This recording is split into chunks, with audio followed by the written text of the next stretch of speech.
try dulu. Tapi takut anu air. Boleh. Nampak kepala? Boleh lah. Boleh. Depan pun lagi nampak. Depan lagi nampak kepala. Entah berapa lagi. Boleh.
Oh tadi. Oh tadi dah tadi.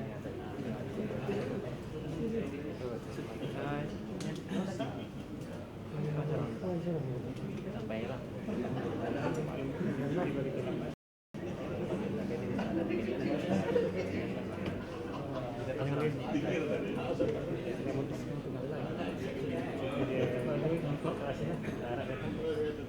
Namun ada tasbih kan? Tak ada tasbih ni. Dengan soal lagi ada soal. Kek.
Mana ni?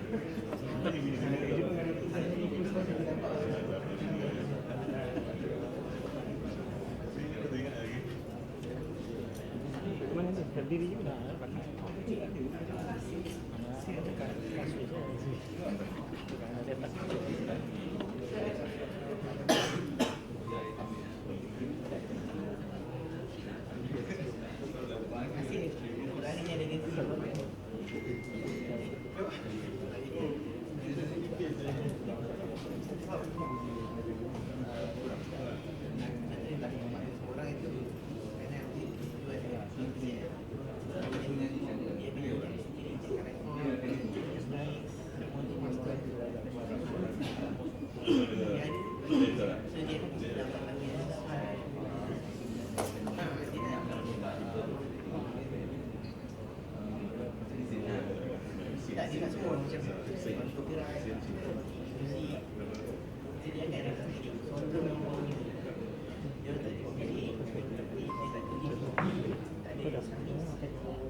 Internet. Oh, pasal IKRAM lah. Oh, kita punya kelas kan. Jadi IKRAM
Bismillahirrahmanirrahim. Assalamualaikum warahmatullahi wabarakatuh.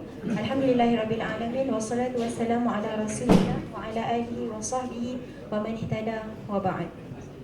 Assalamualaikum and a very good evening to everyone. A humble and warm salutation for you who present today. Thank you for making time allowances to come despite of the last minute time adjustment. So welcome to the talk of tonight, Maqasid Shariah and its application in nation building, hosted by JK Ulama Muda of Pertubuhan IKRAM Malaysia in conjunction with Maqasid Institute and Akademi Intelektual Muda. So our honorable speaker today is Professor Dr. Jasser Auda, is the Executive Director of the Maqasid Institute and also holding a position Al-Shatibi Chair of Maqasid Institute at the renowned institute named International Peace College, South Africa. And also he's also a visiting professor of Islamic law at Carleton University in Canada. Doctor, I hope I'm pronouncing your university right. Okay. So his academic contribution in this particular field is well known and very remarkable.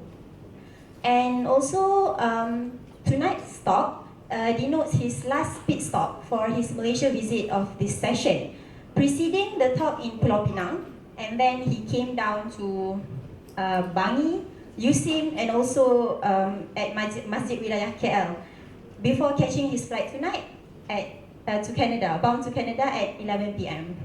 Okay, so we have a very tight schedule tonight. So all in a nutshell, elucidating the topic revolving the topic of Maqasid Shariah itself and all the issues associated to it. So honoring the event, I invite Brother Ahmad Haris.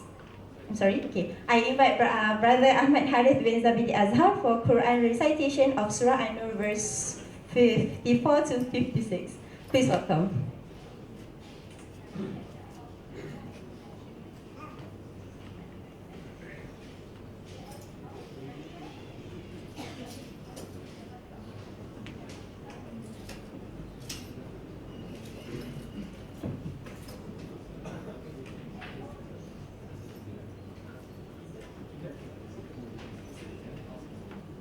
Bismillahirrahmanirrahim. Assalamualaikum warahmatullahi wabarakatuh.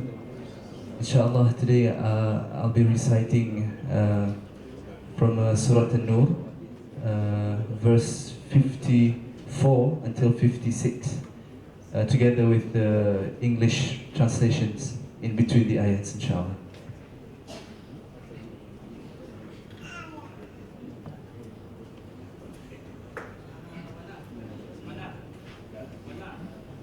أعوذ بالله من الشيطان الرجيم.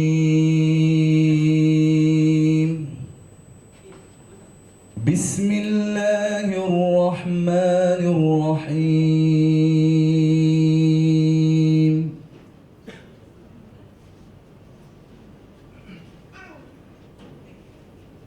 قل أطيعوا الله وأطيعوا الرسول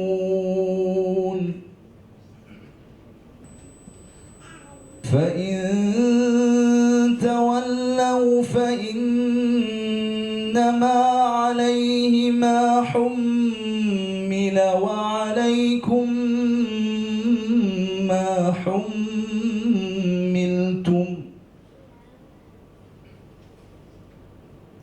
وإن تطيعوه تهتدوا وما على الرسول إلا البلاغ المبين.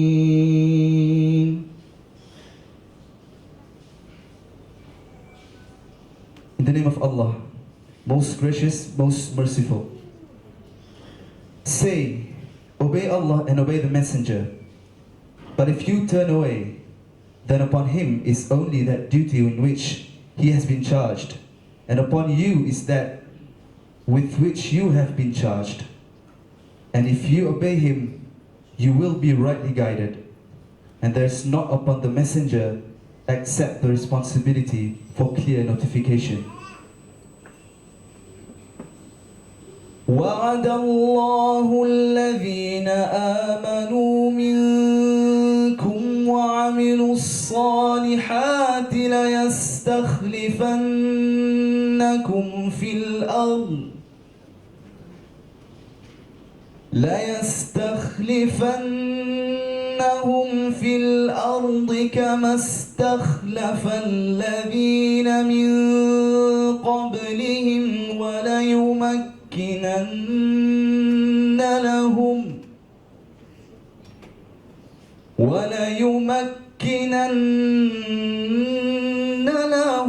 دينهم الذي ارتضى لهم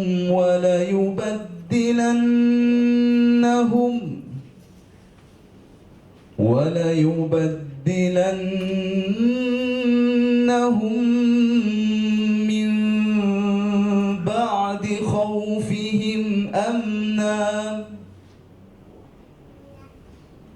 يعبدونني لا يشركون بي شيئا ومن كفر بعد ذلك فأولئك هم الفاسقون.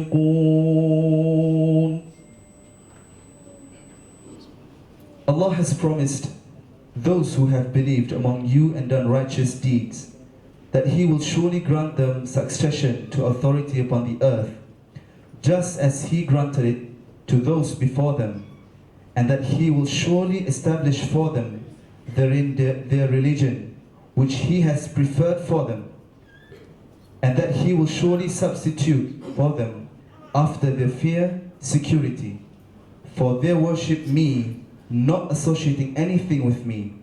But whoever disbelieves after that, then those are definitely disobedient. وَأَقِيمُوا الصَّلَاةَ وَآتُوا الزَّكَاةَ وَأَطِيعُوا الرَّسُولَ لَعَلَّكُمْ تُرْحَمُونَ. And establish prayer and give zakah and obey the messenger that you may receive mercy. صدق الله العظيم. السلام عليكم ورحمة الله وبركاته. Sadaqallahul Azim. Thank you. So without further ado, I invite Dr. Jasser to take the floor.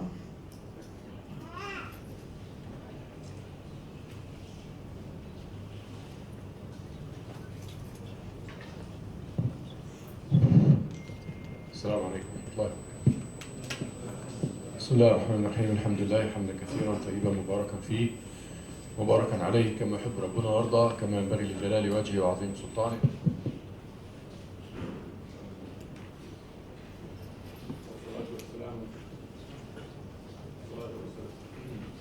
والصلاة والسلام على أسعد الخلق وخاتم الرسل محمد صلى الله عليه وعلى آله وصحبه والتابعين ومن تبعهم بإحسان إلى يوم الدين. إخوة والأخوات السلام عليكم ورحمة الله. It's really a pleasure to be here, and I'm glad that you invited me to address you on this topic. I'm really a supporter of the Islamic movement wherever it is in the world, and it's very important for the Islamic movement to renew itself and readjust its objectives and update itself with the latest that the Islamic thought has produced when it comes especially to the Islamic political thought.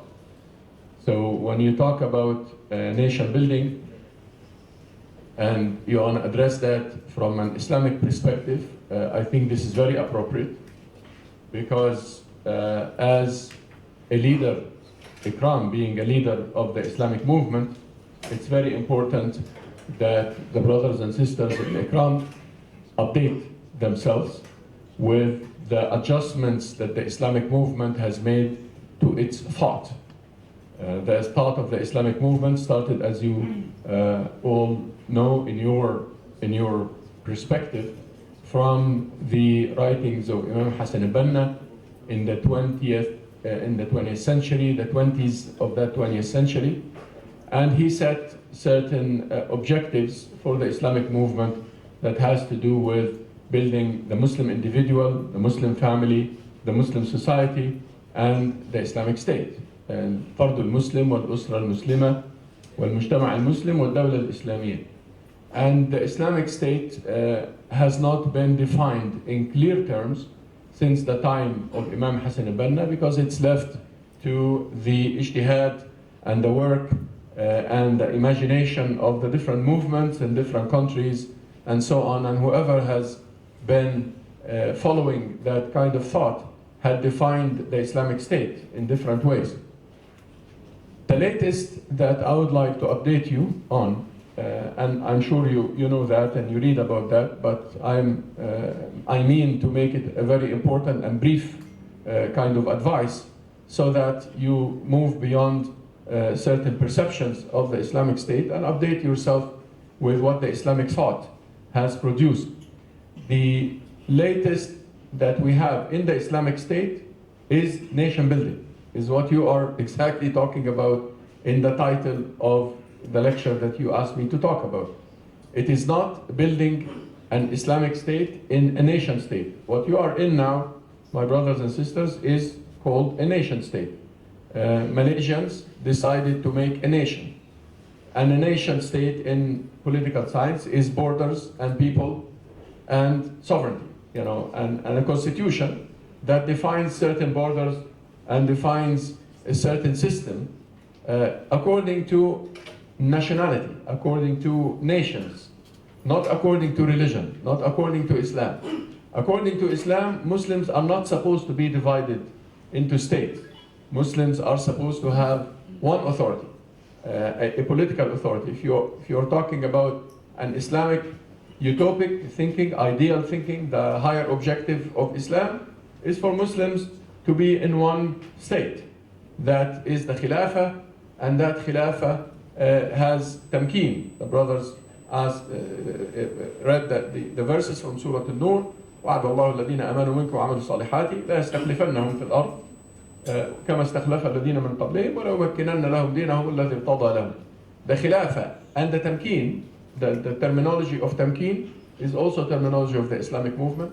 The tamkeen is not a tamkeen in Malaysia or in Saudi Arabia or in Jordan or Qatar or I don't know, Nigeria or America or any of these. The tamkeen, this is not the tamkeen. The tamkeen is for Muslims worldwide to have a political unity and a political power and to have an ummah, not necessarily a nation state with a constitution and so on. This is a different story. And the ummah has to be shahida ala nas. The ummah has to witness over others by being an ummah, the Muslim ummah, that is. I'm not talking about the Malaysian ummah. The Malaysian is not an ummah. Malaysian is a state, is a nation state. Like I was born and raised in Egypt. Egypt is not an Islamic state. Egypt is a nation state. Yes, the constitution says that the religion of the state is Islam, but a state doesn't say shahada, doesn't stand in the masjid and say shahada and we say takbir. This is not what the state does. The state is a nation building, a nationality kind of. So in Egypt, we have Muslims and Christians. And we used to have Jews. Now, most of them went to Israel, between quotes, occupied Palestine. But basically, we are a nation of different religions. And most of the nations in this world, except for the very small nations, islands and so on, where you have 100% Muslims and so forth, most of the nations have multiple religions and multiple cultures and multiple ethnicities and all of that. And therefore, what we can do in Malaysia is to imagine a state that is a nation that we participate in building. The latest that the Islamic thought had developed is a state that's called al-Dawla al-Madaniyah, a civil state. A number of the scholars of the Islamic movement had written a number of books on that. Our Ustad Sheikh al-Qaradawi has a book, من فقه الدولة في الإسلام, his latest books. Now he's almost 90, Jazakallah khair. We're celebrating his 90th birthday next week, in fact. But he produced a book a couple years ago, من فقه الدولة في الإسلام, فقه الدولة, the fiqh of the state. And in this book, he is saying that we are calling for دولة مدنية بمرجعية إسلامية. We are calling for a civil state with an Islamic reference. We are not calling for the Arab state, for example, to be Islamic states. We're calling them to be nation states and what we call civil states, but with an Islamic reference. So Islam is the reference of the state, is not the nature of the state. And this is different. Because if Islam is going to be the nature of the state, then the citizens are not equal. You are not equalizing between Muslims and non-Muslims. If you build this Islamic state, Muslims have certain rules and non-Muslims have other rules. Muslims pay zakat and other non-Muslims pay jizya to the state. Muslims participate in the army and the police and the legislation and the courts, and non-Muslims don't participate in any of that. They might have their own courts based on their own religion. وكيف يحكمونك وعندهم التوراة فيها حكم الله. Allah mentioned in the Quran that Muhammad ﷺ is giving courts to the Jews of the time according to the Torah, not according to the Quran. And in that Islamic state, you apply certain codes for punishment, you apply certain many things in the Sharia that become part of the state. But this is not what you can or you have to or it's possible to build in a nation state, because a nation state by definition is not an Islamic state. A nation state by definition is a state where citizens are equal, and there is a constitution that defines what becomes law and what does not become law, and that constitution is higher than the fiqh of people. It's not, of course, higher than the Sharia. The Sharia is, divine. But when we talk about fiqh and we talk about the opinion, that constitution is higher. You cannot propose something, even if it's from the Sharia or your understanding of the Sharia, you cannot propose it and it's unconstitutional. It doesn't work because the constitution is higher. And Sharia in that sense, according to all of the Arab and the Muslim majority constitutions, is a source of legislation. But it's not the only source and it's not the only reference. But Islam is the reference of the state. What you are supposed to be building here is this Islamic state in that sense, the civil state, the Dawla Madaniyya. And I'm quoting here our Sheikh Qaradawi, but there is a number of people who wrote about that from the Islamic movement that I would advise you to refer to. Sheikh Ghanoushi wrote, and Sheikh Al-Turabi, and Sheikh Muhammad Imara, and you name it, Taha Alwani, and whoever was associated with the Islamic movement, whether they left it eventually or not, as an organization. That's a different story. This is internal stuff that happens. And in Turkey and many places, people are writing about what is the role in the Islamic movement in the nation building, in building a state. The role of the Islamic movement is to help building a nation. And that nation, if it is strong, it will contribute to the Islamic Ummah in general, eventually. If that nation is a strong nation. Because when we start to have strong nations, we will start to have unity between some of those nations. And this unity could start to stand against the enemies of Islam.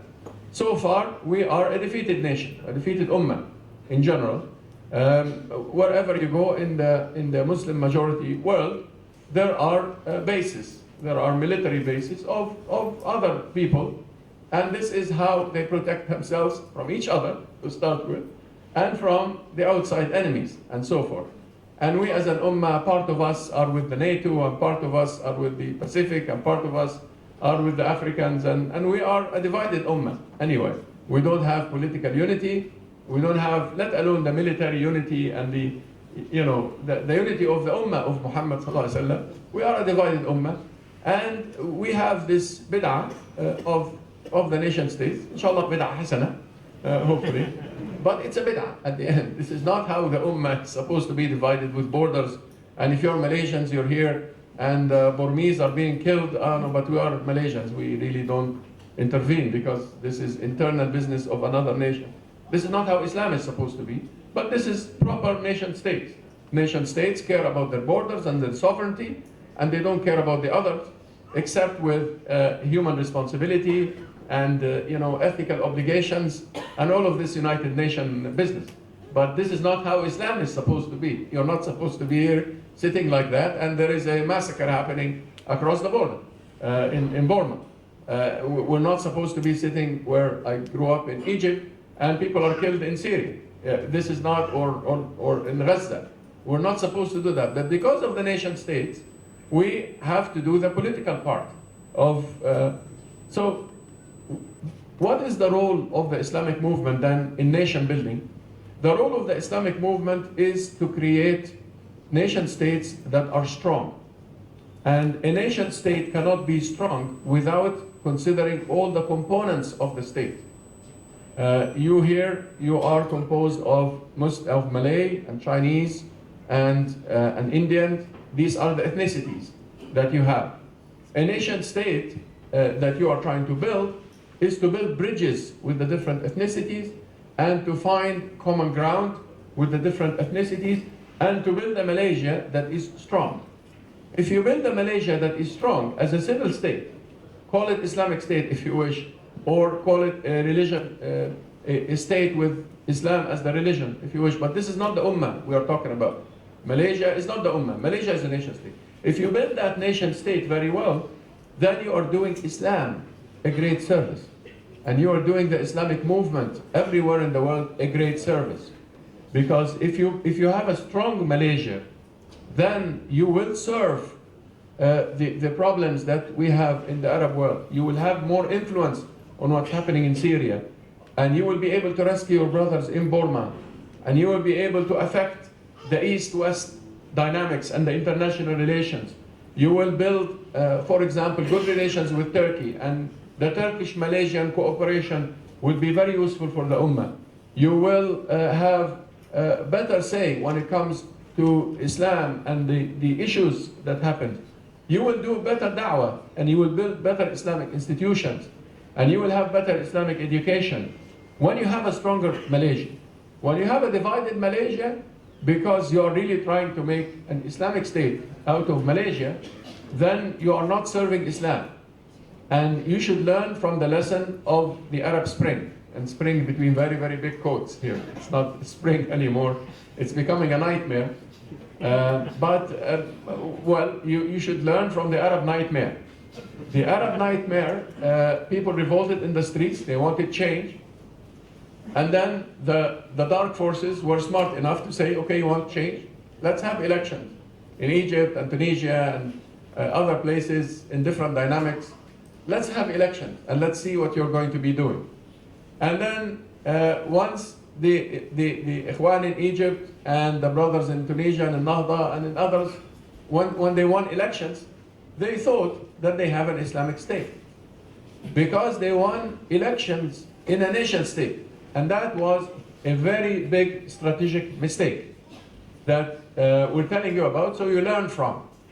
Why? Because Egypt cannot be an Islamic state in the Ummah sense. At the end, when they were up in the hierarchy of the state, they had to respect the sovereignty of the state. And they had to deal with Libya as neighbors, and as a different, and Sudan, and Gaza. And they had to respect the peace treaty, again between very big quotes, with Israel. And they had to deal with the Americans on economic issues. And they had to continue the loan from the World Bank. And they had to continue the policy that they agreed with on human rights and the UN family demands and so forth. And they could not really build an Islamic state because they are a nation state. And what happened is that they did not build nation. They didn't do this nation building that we're talking about here. They decided that, well, let us have an Islamic state out of Egypt and out of Tunisia. Of course, in Tunisia, they became very realistic very quickly. And that's what they have now. They have a party in the opposition because they realized that they cannot really make an Islamic state out of Tunis because they don't have the ability to do that. Our Ummah, my brothers and sisters, and this is the reality, does not have the ability to build an Islamic state or to build a khilafah or to claim a khilafah somewhere. We don't have the ability to do that. The khilafah that we have now in Riqqa, what's it called, Riqqa, I think. In Riqqa, this khilafah is based on some stolen cars from Nissan and Toyota and some smuggled cars through Jordan and the Emirates and these places and Saudi Arabia, and hijacked the internet accounts on Twitter. And you can't build the Khilafah based on some false accounts on Twitter and some stolen cars and weapons smuggled from Africa. This is not you can't build a state like that. You really, it's not sustainable. And it doesn't really have any power, let alone, of course, the policies that are inside that we could disagree with. But we're really talking about the dream of building a state based on really things that you don't manufacture, and you don't have the spare parts of these people in Raqqa, and actually not just in Raqqa, from Morocco all the way to Iran, or like, you know, all the Arab world. Perhaps here you manufacture a few things and you have technology. This part of the world doesn't manufacture anything. And from the pen to the car to the weapon is bought from abroad. And when they manufacture a car, it's really low quality car. Or when they manufacture a weapon, it's a really funky gun or something. They don't manufacture tanks, they don't manufacture airplanes, they don't work. And they're fighting against each other, and it's a very selfish part of the world where everybody is fine in their home and clean in their car and their home, but outside they throw garbage and they don't care about the public. You cannot have a khilafah like that. This doesn't work. What we need to do over there, even in the Arab world, is to build nations, that are strong. And we really cannot build nations without building bridges with the seculars and with the Christians and with the Jews, when there are Jews in Morocco, for example, and so forth, and with the other ethnicities and minorities in Iraq and in Syria and so forth. You really cannot have an Islamic party jumping over the government and claiming to have a khilafah there, because this is not realistic. This is what the Islamic thought is proposing these days, and I'm just updating you, as I'm saying, in the 20 minutes that I have, or half an hour, updating you with that. And therefore, when you build a nation in Malaysia by building bridges between you and the others, and building a strong economy, then you are applying the Sharia. You are building Islam. What is Sharia? Sharia is not one thing. Sharia is many things, but these many things are not at equal priority. They are not at equal importance. What is important in the Sharia was defined in this theory that's called Maqasid al-Shariah, that, you know, I write about a lot, and I have some books on that. حفظ الدين والنفس والعقل والمال. When we talk about حفظ الدين, the preservation of Islam, we're talking about the preservation of La ilaha illallah, Muhammad Rasulullah. Not everything in Islam. If La ilaha illallah, Muhammad Rasulullah is going to be compromised, then no, this is a different story. But we're talking about حفظ النفس, the protection of life. The protection of life is an Islamic darura, is an Islamic necessity. And it has to take higher priority. You cannot have an ummah where the nation states are weak in terms of their health and in terms of their education, حفظ العقل, the preservation of mind, and in terms of حفظ العرض, the dignity, preservation of dignity. We have problems with our health and life and so forth. We have problems with our dignity and the respect that a citizen has in our nation states in general. We have many educational problems. We have hunger issues and poverty issues and so forth. People are illiterate in the nation states that Muslims are majorities in. And this is not supposed to be Islamic. So the Islamic agenda that I am humbly suggesting to you should put at the priority of that Islamic agenda feeding the hungry and educating the illiterate and finding shelter for people and protecting the environment from the destruction that will cause major problems in millions of people's lives, and working on an agenda that is really nation building and building bridges with other cultures. This is what you should take the lead in. And this is Sharia. Sharia is about development and about human rights, to speak modern language and political language. It's about that. Because if it is not about that, the consequence of what we are imagining to be Sharia is destroying nations, not building nations. And if you destroy nations, then you are in great danger. Because if you don't, we don't have an Islamic Ummah, yes, and we don't even have a Malaysia, and we don't have Indonesia, and we don't have these places, and they are, infringed upon by other forces, and they have foreign agendas, and so forth, and their economy is getting weaker, and minorities are becoming frustrated, and then they ally with others. That's what we had in the Arab world. And that's why we had the separation of South Sudan, and that's why East Saudi Arabia has problems, and that's why many, many problems in Yemen and Nigeria, and you name it. It's because the nation state is weak. When the nation state is weak, then you have frustrated minorities, and you have people who playing on the economic and educational and health problems that you have in order to divide the nation into even smaller nations. They are talking about now not 2 Sudans, they are talking about 5 Sudans now, not just 2, right? And we're talking about 2 Libyas now, East and West. And we're talking, and so forth. Why? Because we could not build a nation state. And we got lost in the Islamic State rhetoric and did not give priority to building nations. Building nations, including non-Muslims in these nations, is the way to give victory to Islam.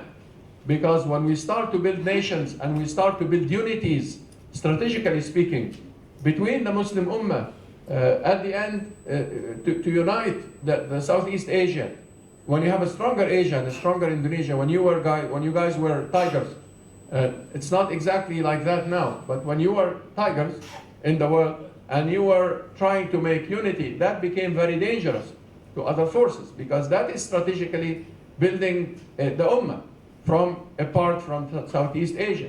And when the Arabs were stronger back in, let's say, in the 1973 war with Israel, when the Arabs united and cut the oil from the West, yeah, that is nation building, and that you are building an Ummah like that by the Arabs uniting in a war against occupation and even using their resources and their oil. But the Arabs now don't do that. The Arabs now are fighting each other and making friends, Allahu Akbar, fighting each other and making friends with Israel and making normalization, including Saudi Arabia lately, normalization, normal relations with Israel, right? That is a problem, because now we're not building nations, we are destroying nations. And as Muslims, we have the amana, the responsibility to build nations and to really find bridges. We're not going to give up any part of Islam that we can implement. Islam is Islam, nothing will change it, nothing in the Quran will change. But what we apply in a nation has to be wise. Not everything that is in the Quran is applicable to the nation. We have to make wise choices so that what we leave to the area of the Quran and Sunnah and Islam and the family and the masjid, and what we make law is a very different story. These are different things, because not every sin in Islam is necessarily a crime in the state. These are different things. And when you make a crime in the state, when you make the sin a crime, then you have to have the legislation and the power to implement that, not just to make a crime and you are weak. I understand, final point, that Muslims in this country are a numerical majority, but I also understand that they are an economic minority. And that is a problem. To imagine that you are a majority because you are a numerical majority, even though you are an economic minority, is a problem. And again, you have to learn from the Arab nightmare, where people, through the ballot box, thought that they are majorities. But the ballot box doesn't give power. The real power is in economics, my brothers and sisters, today. In the world, the real power is in economics. So when the Islamic movement there won elections, let's say in Egypt, based on a ballot box, and they thought that they have a majority, the economic minority turned down the electricity, put off the gas, no gas for the cars, no electricity in the cities, no water, no this, and then the government that thought is a majority started to suffer. And people started to go out in the street asking for the Islamic movement to leave. But why? Because they were not an economic majority. They were a majority of a ballot box. And ballot box does not give power on the ground and does not build a nation, does not build a state. Ballot box is a way of choosing a leader, which is good. Alhamdulillah, democracy is much better than fighting each other. As our Sheikh al-Ghazali, rahimahullah, said once, had they made an election between Ali and Muawiyah, radiallahu anhu, and chose one of them, it would have been better for our history, instead of the Sahaba radiallahu anhu fighting. So elections and democracy and choosing a leader through the ballot box is very good. And the alternation of power is a chronic problem that we have. Everywhere we have a problem in the alternation of power. So Malaysia, being a stable democracy in that sense, is very good, is excellent, that you can alternate power by bringing a leader and removing a leader. That is great. But this doesn't build the nation. It doesn't build the state. Jazakumullah khair. And I will stop here and inshallah ask for your questions and discussions. We ask Allah subhanahu wa ta'ala to bless you and to give you wisdom and to also be at the forefront, inshallah, of the Islamic movements everywhere. What you do here is very important for Malaysia and for Islam in general.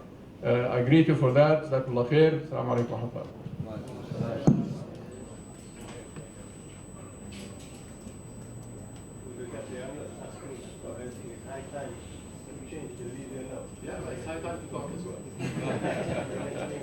Oh, alternation of power. Okay. True. Democracy. Democracy works like that.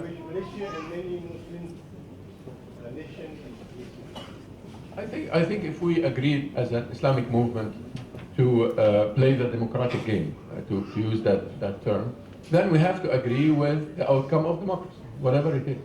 And we have to go by democracy. What do we do? When we don't like a certain leader, we go through the democratic process to change the leader. And this is the democratic process. The other way is to make a coup. And I don't think that this is healthy. This is not good. Turkey is an example. You don't like Erdogan, okay, wait. And the next election, remove Erdogan. But you make a coup, and then they fight back, and they fight back. Then we have divided nations. As we have the nations that made coups recently, the nations are very weak because people are divided and starting to fight.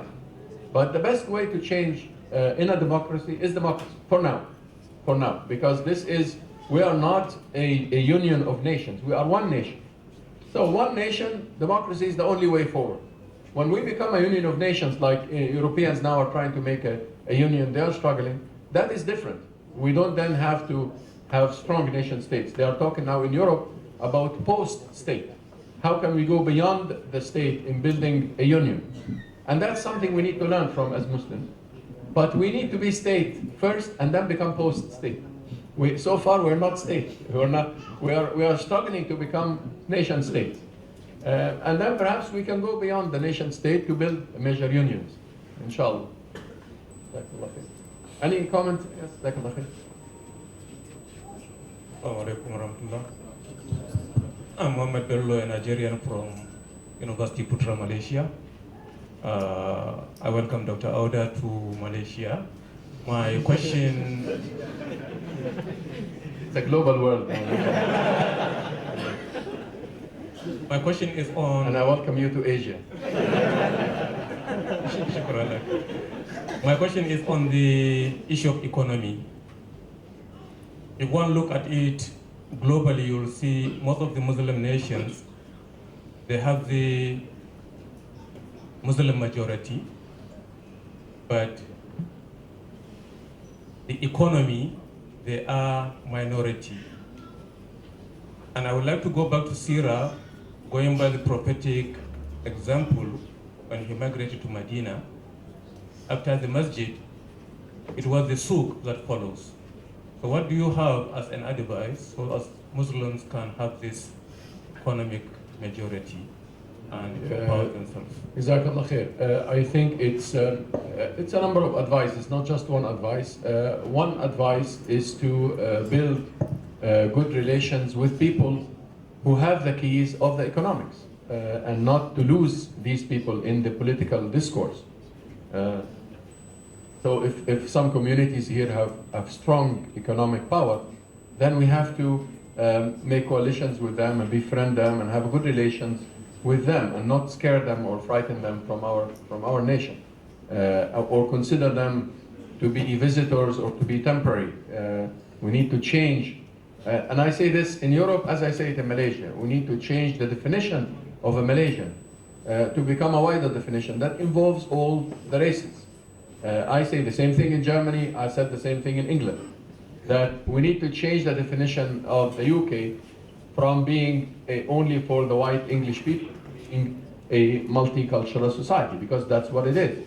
And they depend economically on many other nations, on the Arabs and on the Polish, now with the migration of, and on many other minorities that they don't consider English or whatever, but they need to change the definition of a German, definition of a Dutch. So if the Europeans are changing the definition of a Dutch and the definition of a German to include Syrians and so on, we need to change the definition of Malaysian to include Chinese and Indian. This is a nation state. This is not a Malay race, this is a nation state. So that's one advice. The other advice is to try to have as much independence as we can on the macroeconomics level. Because when we talk Islamic economics, we are really solving some issues on the micro level. So when I want to buy a house or buy a car, I go to an Islamic company or Islamic investment, but the macro level of the economy is capitalist. We are part of the capitalist economics. And it's very difficult to break from that, but perhaps a nation as strong as Malaysia, it is strong and built, then it could try to make a difference in the world by breaking from the capitalist economics. This is going to be very serious. This is not like any other thing, but I think that this is important. How to do that is by trying to have policies, I would assume, that are not capitalist. Capitalist policies keep the كي لا يكون دولة بين الأغنياء منكم. It keeps the circulation of the wealth amongst the top 1%, right?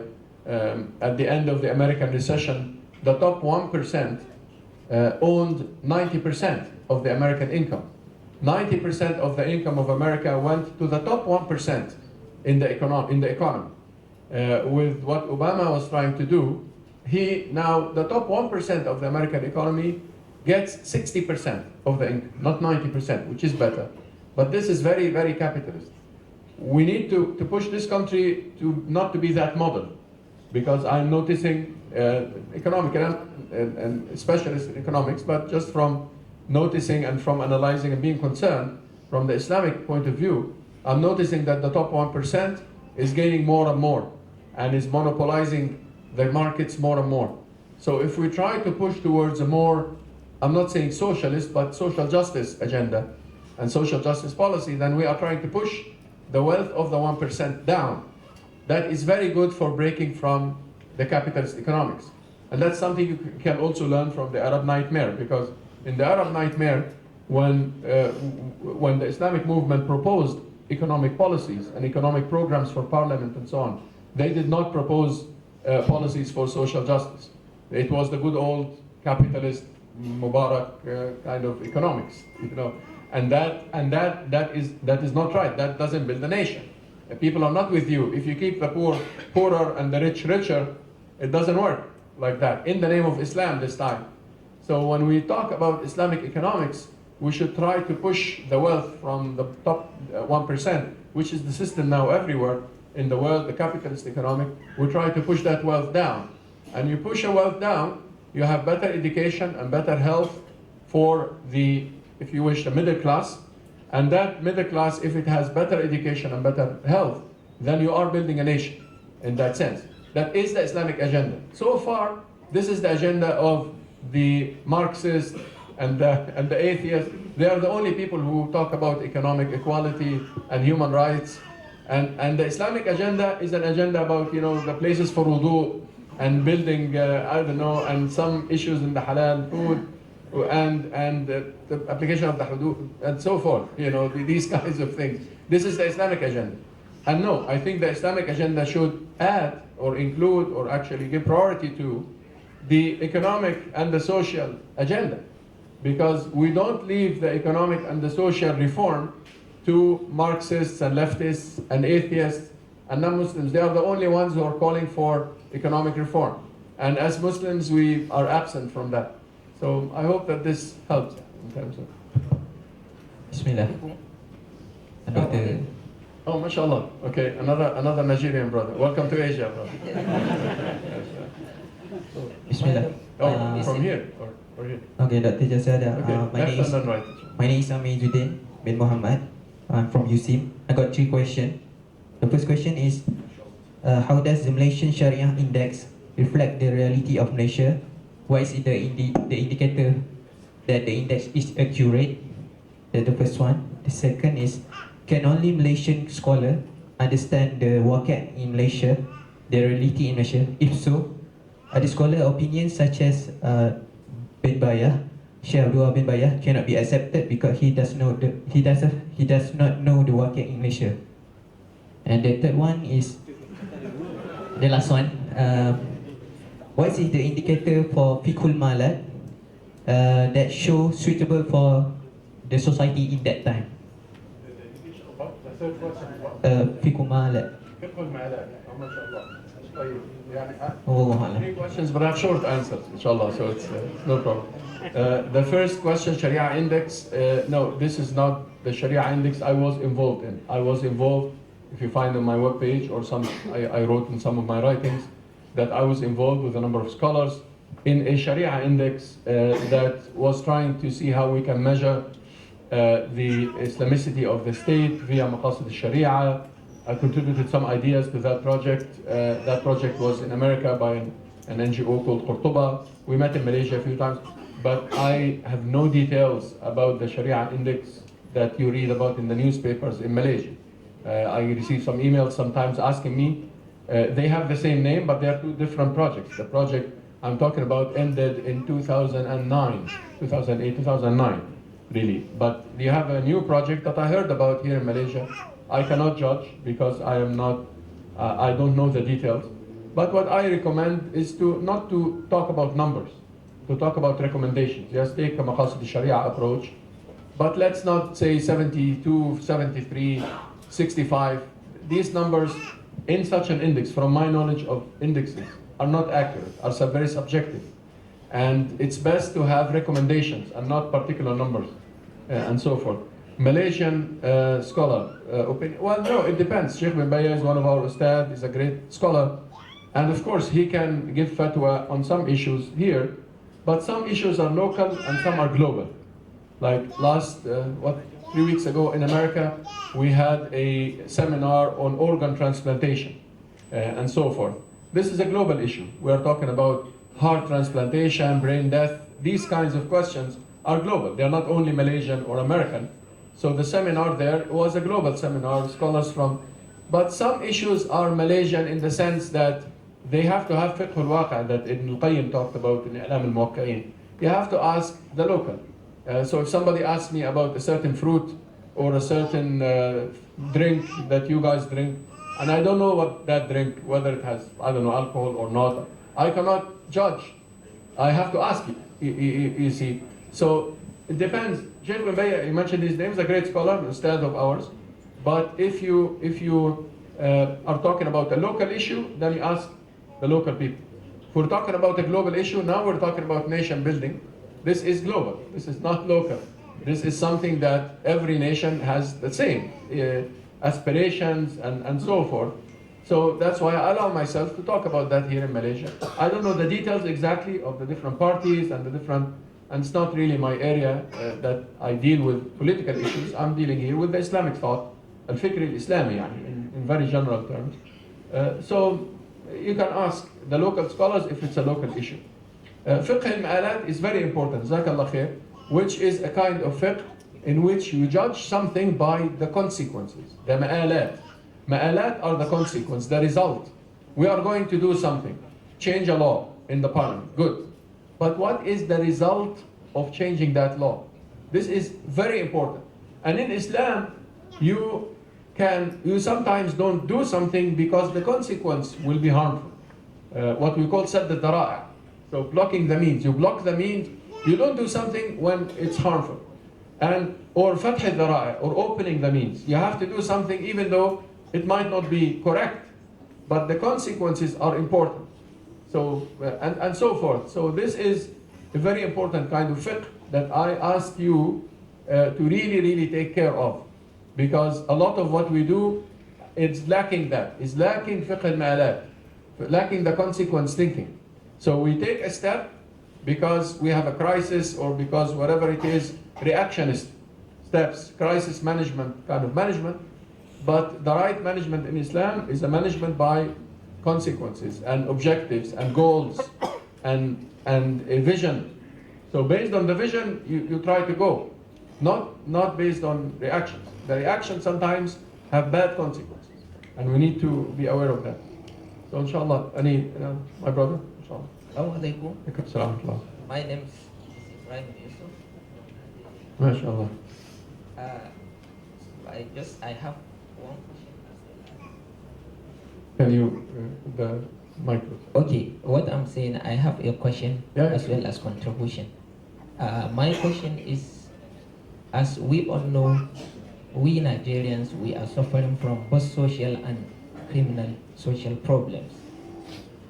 We are suffering from Boko Haram and etc. So I want to ask Doctor, what kind of Islamic advice is he going to give to us in order to tackle such problems that are affecting our society?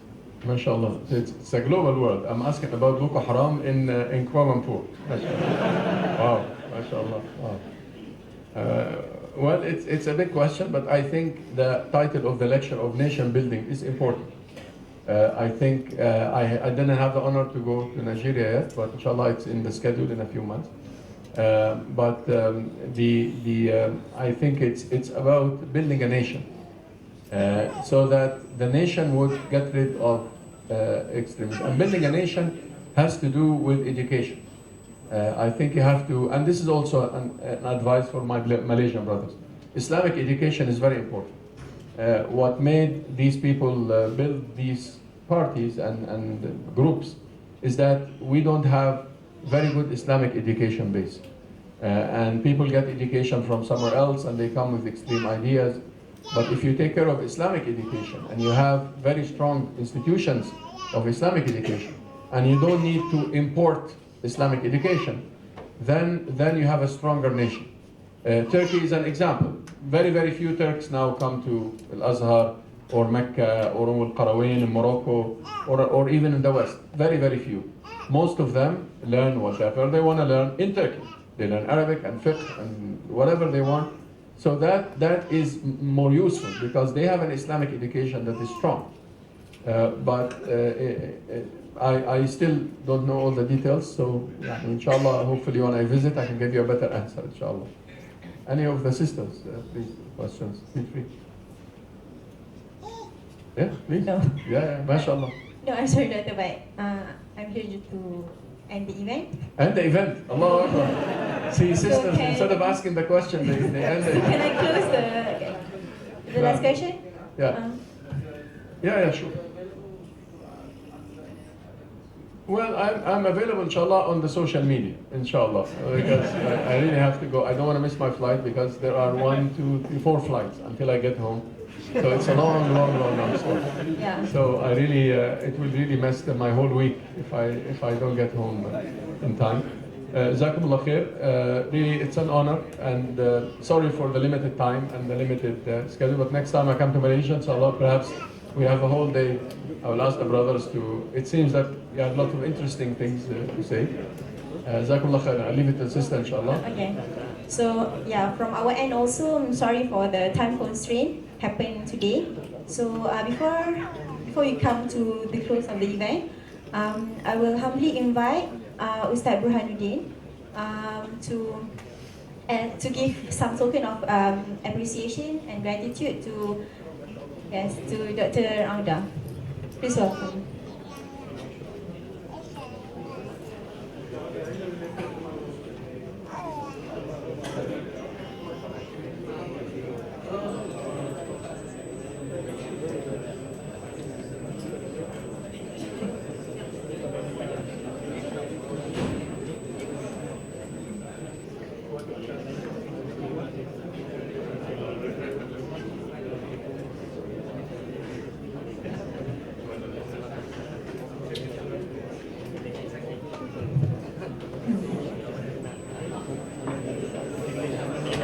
Thank you, Dr. Auda, and thank you everyone for giving time allowances to come. So I hope all the audiences can give some way and make space for Doctor to make his way smoothly to catch his flight. Thank you.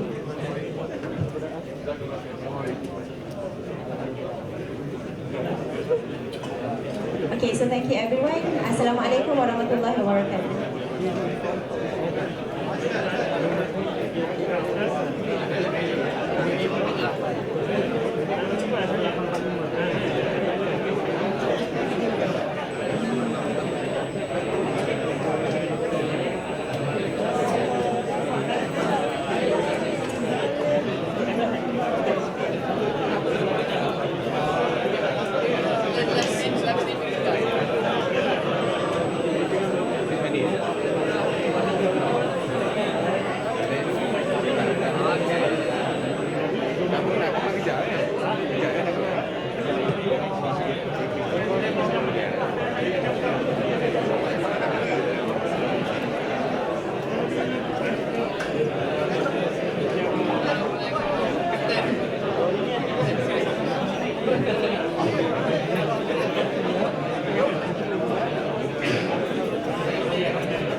Kita